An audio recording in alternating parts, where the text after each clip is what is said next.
Nek sa nou wak jwen misi men. Ese. Nan kom dat map tan nou la. Di mi rek.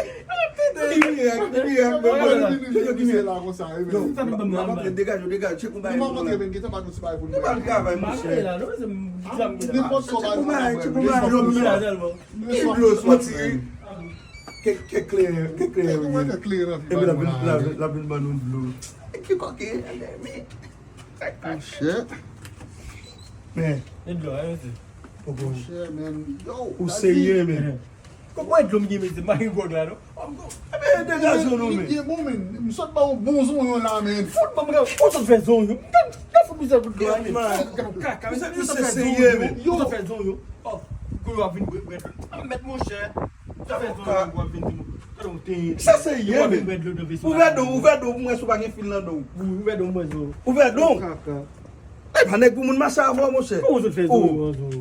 Ou sa mwen zo? Ou se ye men. Mese. Ou zan pou dade men? Ou sa fe zon yo? Yo, mese son zon yon mzi msot manje. Ay fè ou dou sa fe zon yo? E nou sa fe zon yo. Non, bon zon api mwen mzi msot manje. Sa fè mwen demande blo a yon men. Ou raz men. Ou raz mou chè. Ou raz. Se se man ade. Mese. Ou raz mwen se, ou raz. Ah, da yo pam pou kato yon se.